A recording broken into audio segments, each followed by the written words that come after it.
ಇದು SS digital channel, Shri ಸುಮಂಗಲಿ digital channel. ನೀವು ನೋಡ್ತಾ ಇದ್ದೀರಿ ಸುದ್ದಿ ಸಮಯ, ಸ್ಥಳೀಯ ಸುದ್ದಿಗಳಿಗಾಗಿ. ಸುದ್ದಿ ಸಮಯದ ಪ್ರಾಯೋಜಕರು Mahalakshmi jewellers, gold hub, main road, Kalaburagi.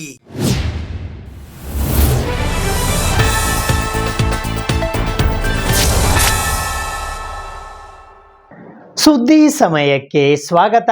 ನಾನು RJ ಮಂಜು ಹಿರೋಳಿ.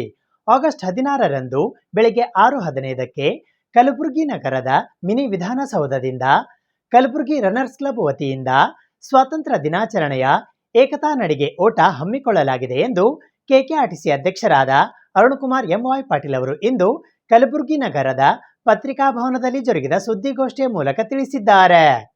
ಕಲಬುರಗಿ ರನ್ನರ್ಸ್ ಕ್ಲಬ್ ವತಿಯಿಂದ ಸ್ವಾತಂತ್ರ್ಯ ದಿನಾಚರಣೆಯ ಏಕತಾ ನಡಿಗೆ ಓಟ ದಿನಾಂಕ 16ನೇ ಆಗಸ್ಟ್ 2026ರಂದು ಬೆಳಗ್ಗೆ 6:15ಕ್ಕೆ ಕಲಬುರಗಿ ನಗರದ ಮಿನಿ ವಿಧಾನಸೌಧದಿಂದ ಆಯೋಜಿಸಲಾಗಿದೆ ಎಂದು KKRTC ಅಧ್ಯಕ್ಷರಾದ ಅರುಣಕುಮಾರ್ ಪಾಟೀಲ್ ಅವರು ಇಂದು ಕಲಬುರಗಿ ನಗರದ ಪತ್ರಿಕಾ ಭವನದಲ್ಲಿ ಜರುಗಿದ ಸುದ್ದಿಗೋಷ್ಠಿಯ ಮೂಲಕ ಮಾಹಿತಿ ನೀಡಿದ್ದಾರೆ. ಈ ಪತ್ರಿಕಾಗೋಷ್ಠಿಯಲ್ಲಿ ಹೈದರಾಬಾದ್ ಕರ್ನಾಟಕ ಶಿಕ್ಷಣ ಸಂಸ್ಥೆಯ ಆಡಳಿತ ಮಂಡಳಿಯ ಸದಸ್ಯರಾದ ಡಾಕ್ಟರ್ ಕಿರಣ್ ಎ ದೇಶಮುಖ್, ರಾಜು ಕಾಂತ, ನಿತಿನ್ ಜವಳಿ ಸೇರಿದಂತೆ ಇತರರು ಉಪಸ್ಥಿತರಿದ್ದರು. ಅನೇಕ ವರ್ಷಗಳಿಂದ ನಮ್ಮ ಆತ್ಮೀಯ ಮಿತ್ರರಾದ ನಿತಿನ್ ಜವಳಿ ಅವರು ಇರ್ಬೋದು, ರಾಜು ಕಾಂತ ಇರ್ಬೋದು, ಡಾಕ್ಟರ್ ಮಂತ್ರಿ ಅವರು ಇರ್ಬೋದು, ನಮ್ಮ ಗೆಳೆಯರೆಲ್ಲರೂ ಮ್ಯಾರಥಾನ್ ಓಡುವಂಥವ್ರಂದ್ರೆ ನಮ್ಮ ನಿತಿನ್ ಜವಳಿ ಮತ್ತು ರಾಜು ಕಾಂತ್ ಅವರು, ಅನೇಕರು ಮಂತ್ರಿ ಸರ್ ಇದ್ದಾರೆ. ಮ್ಯಾರಥಾನ್ ಅಂದರೆ ಸುಮಾರು ಬಿಡದೆ 44 ಕಿಲೋಮೀಟರ್ ಓಡಿರುವ, ಅನೇಕ ಬಾರಿ ಓಡಿರುವ ನಮ್ಮ ನಿತಿನ್ ಜವಳಿ ಅವರು. ಮತ್ತು ಅದೇ ರೀತಿ ರಾಜು ಕಾಂತ್ ಅವರು ಕೂಡ, ಮಂತ್ರಿಯವರು ಕೂಡ ಸುಮಾರು 20 ಕಿಲೋಮೀಟರ್ ಬಿಡದೆ 1 ತಾಸಲ್ಲಿ, 1.5 ತಾಸಿನಲ್ಲಿ ಅವರು ಅನೇಕ ಬಾರಿ ಓಡಿದ್ದಾರೆ. ನಾನು ಕೂಡ ಬಿಜಾಪುರಲ್ಲಿ ಕೂಡ ಮಾನ್ಯ MB ಪಾಟೀಲ್ ಅವರು ಒಂದು ಏನು ಮ್ಯಾರಥಾನ್ ಆಯೋಜಿಸಿದರು. ಅವಾಗ ಕೂಡ ನಾನು, ರಾಜು ಕಾಂತ್ ಅವರು ಅಲ್ಲಿ ಮ್ಯಾರಥಾನ್ನಲ್ಲಿ ಪಾಲ್ಗೊಂಡು ನಾನು ಸುಮಾರು 10 ಕಿಲೋಮೀಟರನ್ನು ಓಡಿದ್ದೀವಿ. ನಮಗೆ ಸತತವಾಗಿ ಜಾಗಿಂಗ್ ಅಭ್ಯಾಸ ಇದ್ದು, ನಮ್ಮ ಗೆಳೆಯರಾದ ನಿತಿನ್ ಜವಳಿ ಅವರು ಮತ್ತು ರಾಜು ಕಾಂತ್ ಬಹಳ ಪರಿಣಿತರು, ಬಹಳ ಅದರಲ್ಲಿ ಅದ್ರ ಬಗ್ಗೆ ಭಾಳ ಸವಿಸ್ತಾರವಾಗಿ ಅವರು ಹೇಳ್ತಾರೆ. ಮತ್ತು ಗುಲ್ಬರ್ಗ ರನ್ನರ್ಸ್ ಕ್ಲಬ್ ಅಂತ ಹೇಳಿ ಒಂದು ಗೆಳೆಯರ ಬಳಗ ವತಿಯಿಂದ 16ನೇ ಕಲಬುರಗಿ ರನ್ನರ್ಸ್ ಕ್ಲಬ್ ಅಂತ ಹೇಳಿ ಈಗಾಗಲೇ 16ನೇ ತಾರೀಕು ಅಂದರೆ ಇಂಡಿಪೆಂಡೆನ್ಸ್ ದಿವಸ, ಅವತ್ತಿನ ದಿವಸ ಎಲ್ಲರಿಗೂ ಪಾಲ್ಗೊಳ್ಳಲಿಕ್ಕೆ ಅನಾನುಕೂಲ ಆಗುತ್ತೆ ಅಂತ ಹೇಳಿ ಮರುದಿವಸ 16ನೇ ತಾರೀಕಂದು ಒಂದು ಮಿನಿ ವಿಧಾನಸೌಧದಿಂದ ಒಂದು 5 ಕಿಲೋಮೀಟರ್ ವಾಕ್ ಮಾಡೋರು ವಾಕ್ ಮಾಡಲಿ, ಜಾಗಿಂಗ್ ಮಾಡೋರು ಜಾಗಿಂಗ್ ಮಾಡಲಿ, ಒಂದು ಒಳ್ಳೆ ನಮ್ಮ ಕಲಬುರಗಿ ಯುವ ಜನತೆ, ಹಿರಿಯರಿಗೆ, ಎಲ್ಲರಿಗೆ ಈ ಕಾರ್ಯಕ್ರಮ ಒಳ್ಳೆಯದಾಗುತ್ತೆ.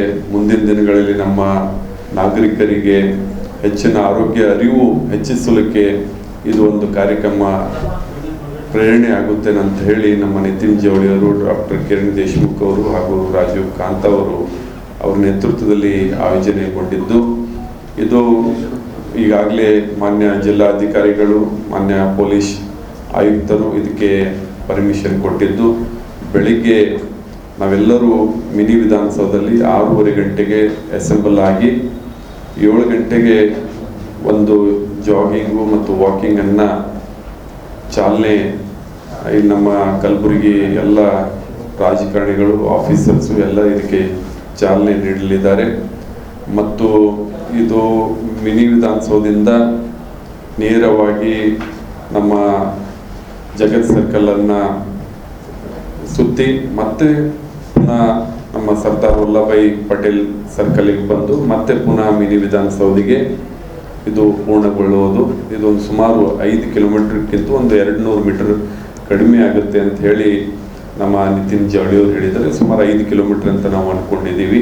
ಇದು ಯಶಸ್ವಿ ಆಗೋ ಸಲುವಾಗಿ ನಾವು ಈಗಾಗಲೇ PD HKI ಸೊಸೈಟಿಯ PD ಇಂಜಿನಿಯರಿಂಗ್ ಕಾಲೇಜಿನ ವಿದ್ಯಾರ್ಥಿಗಳಿಗೆ ಸಂಪರ್ಕ ಮಾಡಿದ್ದೀವಿ, ಡೆಂಟಲ್ ಕಾಲೇಜಿನ ವಿದ್ಯಾರ್ಥಿಗಳಿಗೆ ಮತ್ತು ಅನೇಕ ಆಫೀಸರ್ಸು ಮತ್ತು ಪೊಲೀಸ್ ಡಿಪಾರ್ಟ್ಮೆಂಟ್ಗೂ, ಎಲ್ಲರಿಗೂ, ಯುವಕರಿಗೂ, ಅನೇಕ ಶಾಲಾ ಕಾಲೇಜುಗಳಿಗೂ ಈಗಾಗಲೇ SB ಕಾಲೇಜ್ ಆಗಲಿ ಮತ್ತು ಅನೇಕ ವಿದ್ಯಾರ್ಥಿಗಳನ್ನು, ಯುವಕರನ್ನು, ಹಿರಿಯರನ್ನು ಇಲ್ಲಿ ಪಾಲ್ಗೊಂಡ್ರು. ಭಾಳ ಸಂತೋಷದಿಂದ ಎಲ್ಲ ನಮ್ಮ ನಿತಿನ್ ಜವಳಿ ಅವರು, ರಾಜೀವ್ ಕಾಂತ್ ಅವರು, ಮಂತ್ರಿಯವರು ಇವರೆಲ್ಲ ದಿನಾಲೂ ಬೆಳಗ್ಗೆ ಎದ್ದ ತಕ್ಷಣ ಸ್ಟೇಡಿಯಂನಲ್ಲಿ ಸುಮಾರು 10 ಕಿಲೋಮೀಟರ್ ಒಂದು ದಿವಸ ಇವರು ಆರೋಗ್ಯವಾಗಿ ಜಿಮ್ಮನ್ನು ಮಾಡ್ತಾರೆ, ಒಂದು ದಿವಸ 10 ಕಿಲೋಮೀಟರ್ ಜಾಗಿಂಗನ್ನು ಮಾಡ್ತಾರೆ ಬಿಡದೆ.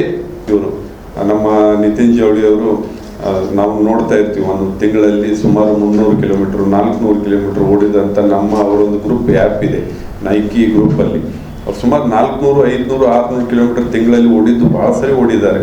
ಮತ್ತು ಅನೇಕ ವಿದೇಶದಲ್ಲಿ ಹೋಗಿ ಮ್ಯಾರಥಾನ್ ಓಡಿದ್ದಾರೆ. ನಮ್ಮ ರಾಜೀವ್ ಕಾಂತ್ ಅವರು ಕೂಡ ಮ್ಯಾರಥಾನ್ ಬೇರೆ ರಾಜ್ಯದಲ್ಲಿ ಓಡಿದ್ದಾರೆ. ಇವೆಲ್ಲೂ ನಮ್ಗೆ ಇನ್ನೂ ಹೆಚ್ಚಿನ ನಮ್ಮ ಯುವಕರಿಗೆ, ನಮ್ಮ ಹಿರಿಯರಿಗೆ ಪ್ರೇರಣೆ ಆಗಬೇಕು ಅನ್ನೋಂಥ ದೃಷ್ಟಿಯಿಂದ ಕಲಬುರಗಿ ರನ್ನರ್ಸ್ ಕ್ಲಬ್ ವತಿಯಿಂದ run for unity, run for health ಅನ್ನೋ ಒಂದು ಈವೆಂಟ್ ಬರೋ ಸಂಡೇ 16th ಆಗಸ್ಟು ಬೆಳಿಗ್ಗೆ 7 ಗಂಟೆಗೆ ಮಿನಿ ವಿಧಾನಸೌಧದಲ್ಲಿ ಇಟ್ಕೊಂಡಿದ್ದೀವಿ.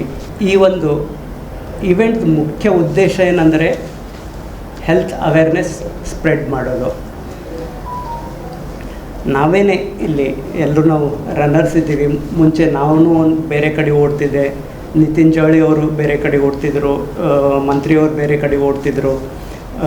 ನಮ್ಮ ಬೆಂಗಳೂರಿಂದ ಇನ್ನೊಬ್ಬರು ಶರಣ್ ಮಾಗಾಂವ್ಕರ್ ಅಂತ ಬಂದಿದ್ದಾರೆ. ಅವರ ಒಂದು ಭಾಳ ದೊಡ್ಡ ಮ್ಯಾರಥಾನರ್ ಇದ್ದಾರೆ.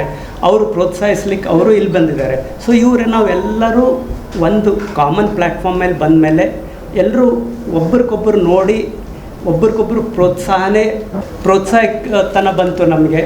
ಆಮೇಲೆ ನಾವು ಇದು ಆದಮೇಲೆ ಎವ್ರಿ ಸೆಕೆಂಡ್ ಆಮೇಲೆ 4th ಸಂಡೇ ಒಂದು ಜಾಯಿಂಟ್ ರನ್ ಮಾಡೋಕ್ಕೆ ಶುರು ಮಾಡಿದ್ವಿ. ಜಾಯಿಂಟ್ ರನ್ ಮಾಡೋಕ್ಕೆ ಶುರು ಮಾಡಾದ್ಮೇಲೆ ನಮ್ಮೊಂದು ಗ್ರೂಪಿಗೆ ನೋಡಿ ಯಾರು ವರ್ಕೌಟ್ ಮಾಡ್ತಾ ಇರಲಿಲ್ಲ, ಅವರು ನಿಧಾನವಾಗಿ ವಾಕಿಂಗ್ ಮಾಡೋಕ್ಕೆ ಶುರು ಮಾಡಿದರು. ಯಾರು ವಾಕಿಂಗ್ ಮಾಡ್ತಿರಲಿಲ್ಲ ಅವರು, ಯಾರು ವಾಕಿಂಗ್ ಮಾಡ್ತಿದ್ರು ಅವರು ಓಡೋಕ್ಕೆ ಶುರು ಮಾಡಿದರು. ಓಡೋರು ಇನ್ನೂ ಚೆನ್ನಾಗಿ ಓಡೋಕ್ಕೆ ಶುರು ಮಾಡಿದರು. ಆಮೇಲೆ ನಮ್ಮ ಗ್ರೂಪಲ್ಲಿ ಭಾಳಷ್ಟು ಡಾಕ್ಟರ್ಸ್ ಕೂಡ ಇದ್ದಾರೆ. ಸೊ ಅವರು ಸಲಹೆ, ಟಿಪ್ಸು ಕಂಟಿನ್ಯೂಸ್ಲಿ ನಮಗೆ ಅವರು ಕೊಡ್ತಾ ಇರ್ತಾರೆ. ಹೀಗಾಗಿ ನಾವೆಲ್ಲ ಒಂದು ಸಲ ಡಿಸ್ಕಷನ್ ಮಾಡಿದ್ವಿ, ಯಾಕೆ ಇದು ಎಲ್ಲ ನಮಗೇನು ನಮ್ಮ ಗ್ರೂಪ್ ರನ್ನರ್ಸ್ ಕ್ಲಬ್ಬಿಗೆ ಏನು ಬೆನಿಫಿಟ್ ಆಗ್ತಾಯಿದೆ, ಯಾಕೆ ನಾವು ಜನರ ಮಧ್ಯದಲ್ಲಿ ಒಯ್ಯಬಾರ್ದು ಅನ್ನೋ ಒಂದು ಯೋಚನೆ ಬಂತು. ಆ ಒಂದು ಯೋಚನೆಯಿಂದ ನಾವು ಇವತ್ತು ಈ ಇವೆಂಟನ್ನು ಹಮ್ಮಿಕೊಂಡಿದ್ವಿ. ಸೇಡಂ ಮತಕ್ಷೇತ್ರದ ಮಾಜಿ ಶಾಸಕರಾದ ರಾಜ್ಕುಮಾರ್ ಪಾಟೀಲ್ ತೇಲ್ಕೂರ್ ಅವರು ಇಂದು ಕಲಬುರಗಿ ನಗರದ ಪತ್ರಿಕಾಭವನದಲ್ಲಿ ಸುದ್ದಿಗೋಷ್ಠಿಯನ್ನು ಉದ್ದೇಶಿಸಿ ಮಾತನಾಡಿದರು. ದಿನಾಂಕ 12ನೇ ಆಗಸ್ಟ್ 2026 ಬುಧವಾರದಂದು ಬೆಳಿಗ್ಗೆ 11:10 ಗಂಟೆಗೆ ಕಲಬುರಗಿ ನಗರದ ಪತ್ರಿಕಾಭವನದಲ್ಲಿ ಸೇಡಂ ಮತಕ್ಷೇತ್ರದ ಮಾಜಿ ಶಾಸಕರಾದ ರಾಜ್ಕುಮಾರ್ ಪಾಟೀಲ್ ತೇಲ್ಕೂರ್ ಅವರು ಪತ್ರಿಕಾಗೋಷ್ಠಿಯನ್ನು ಉದ್ದೇಶಿಸಿ ಮಾತನಾಡಿದರು. ಈ ಸಂದರ್ಭದಲ್ಲಿ ಅವರೊಂದಿಗೆ ಭಾರತೀಯ ಜನತಾ ಪಕ್ಷದ ಕಲಬುರಗಿ ಗ್ರಾಮಾಂತರ ಜಿಲ್ಲಾಧ್ಯಕ್ಷರಾದ ಅಶೋಕ್ ಬಗಲಿ, ಕಲಬುರಗಿ ಗ್ರಾಮೀಣ ಮತಕ್ಷೇತ್ರದ ಶಾಸಕರಾದ ಬಸವರಾಜ್ ಮತ್ತಿಮಡು, ವಿಧಾನ ಪರಿಷತ್ತಿನ ಸದಸ್ಯರಾದ doctor BG Patil, doctor Shashil G Namoshi, Avanna Makeri ಸೇರಿದಂತೆ ಇತರರು ಉಪಸ್ಥಿತರಿದ್ದರು. ಪರಿಶಿಷ್ಟ ಪಂಗಡಕ್ಕೋಸ್ಕರ ಮೀಸಲಿಟ್ಟ ಹಣವನ್ನು ದರೋಡೆ ಮಾಡಿರುವಂಥ B ನಾಗೇಂದ್ರ ಅವ್ರ ಮೇಲೆ ಕೇಸ್ ಆಗುತ್ತೆ. 187 ಕೋಟಿ ರೂಪಾಯಿ ಸರ್ಕಾರದ ಹಣ ತೆಲಂಗಾಣ ಚುನಾವಣೆಗೋಸ್ಕರ ಬಳಸಿರ್ತಕ್ಕಂಥದ್ದು ಸಾಬೀತಾಗುತ್ತೆ. ಜೈಲಿಗೆ ಹೋಗಿ ಬರ್ತಾರೆ.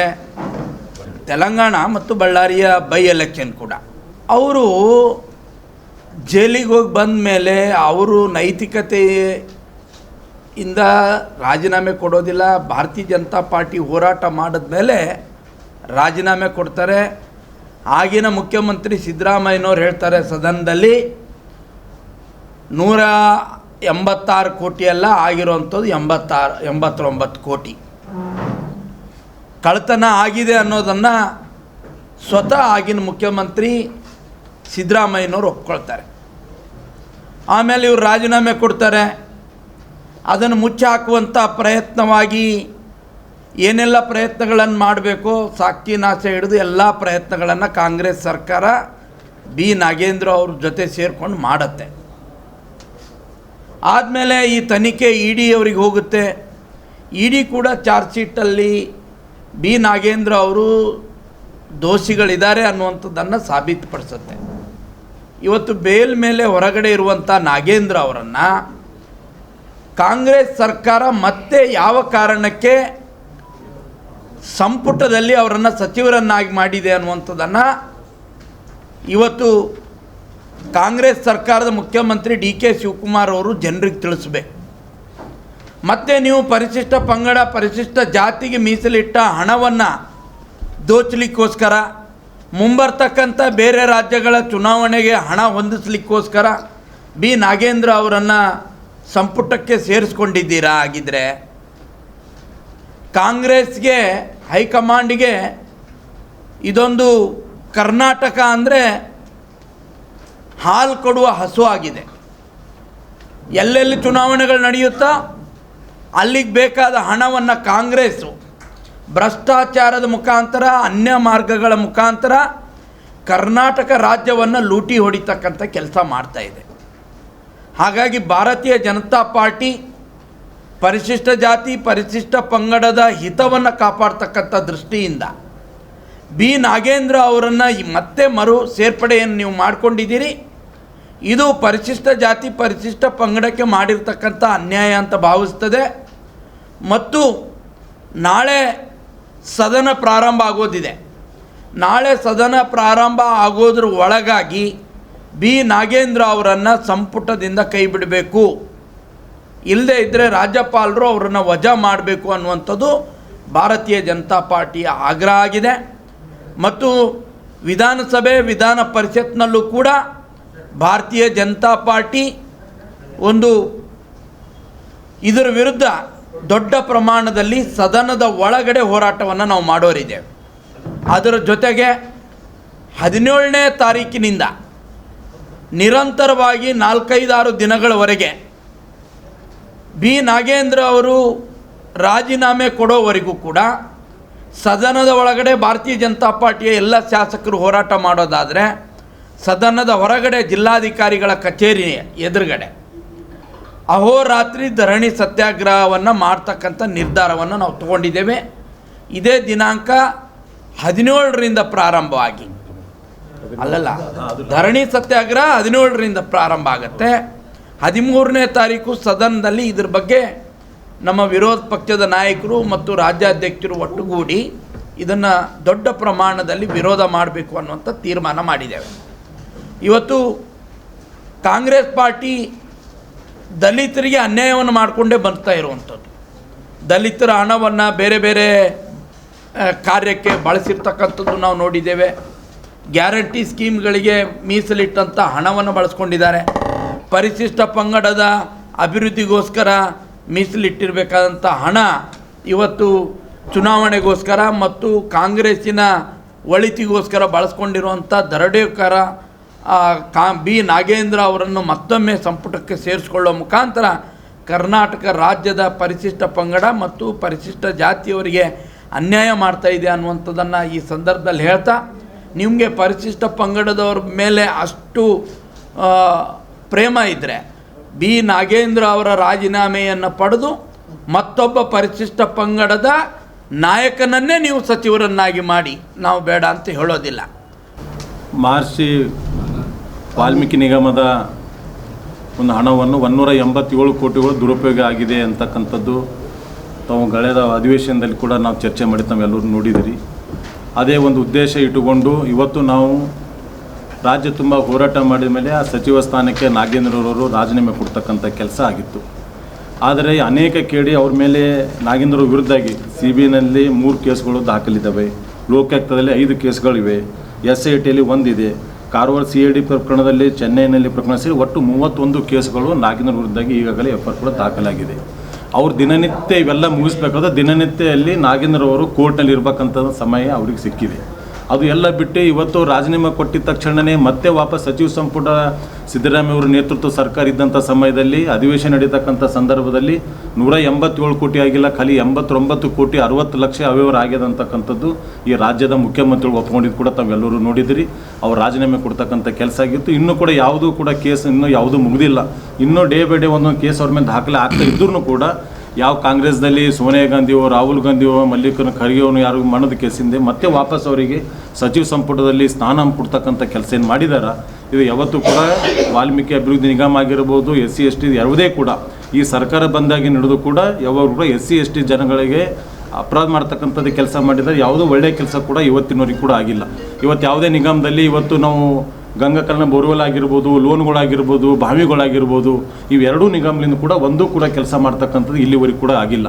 ಅನೇಕ ಬಾರಿ ನಾವುಗಳ ಸಂಬಂಧಪಟ್ಟಂಥವ್ರಿಗೆ ನಾವು ಅಧಿವೇಶನ ನಡೆಯತಕ್ಕಂಥ ಸಂದರ್ಭದಲ್ಲಿ ಬಾಕಿ ಟೈಮ್ದಾಗೂ ಕೂಡ ಅವ್ರಿಗೆ ಭೇಟಿ ಆಗ್ತಕ್ಕಂಥ ಕೆಲಸ ಮಾಡಿದ್ರು ಇವತ್ತಿನವರೆಗೆ ಕೂಡ ಯಾವುದೂ ಹಣ ಬಿಡುಗಡೆ ಮಾಡಿಲ್ಲ. ಯಾರಿಗೂ ಕೂಡ ಯಾವುದೂ ಬೋರ್ವೆಲ್ ಕೊಡ್ತಕ್ಕಂಥ ಕೆಲಸ ಆಗ್ತಾಯಿಲ್ಲ, ಲೋನ್ ಕೊಡ್ತಕ್ಕಂಥ ಕೆಲಸ ಆಗ್ತಾಯಿಲ್ಲ. ಯಾವತ್ತೂ ಕೂಡ ಹೌದು ನಿಗಮದಲ್ಲಿ ಖಾಲಿ ಆಗ್ತಕ್ಕಂಥ ನಿಗಮ ನೋಡಿದ್ದೇವೆ. ಯಾವುದೂ ಕೂಡ ₹1 ಕೂಡ ಡಿಪಾಸಿಟ್ ಹಣ ಅವ್ರ ಬಳಿ ಎಲ್ಲಿ ಯಾವುದೂ ಇಲ್ಲ.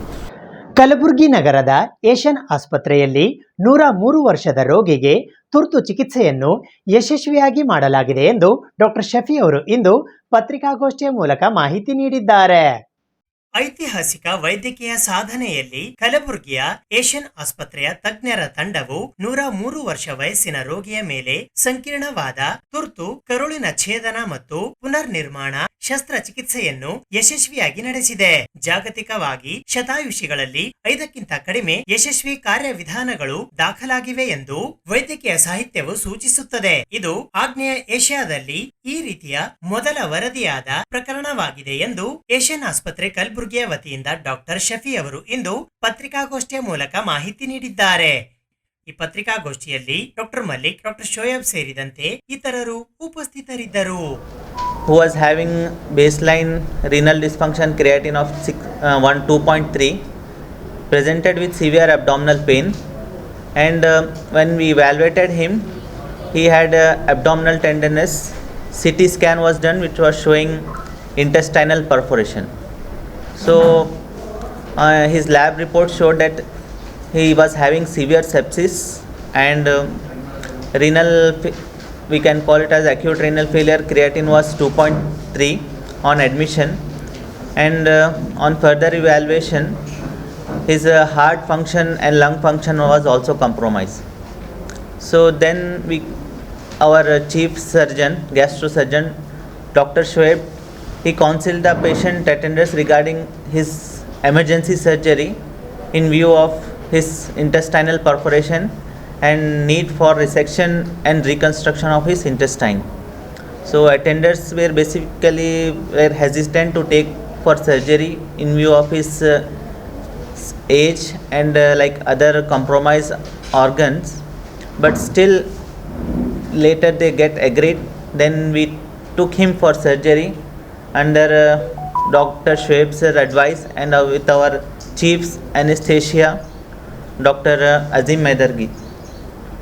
So during surgery we took off his intestine, and around 70 centimeter intestine jejunum was cut because it was perforated, and again it was resection and anastomosis was done.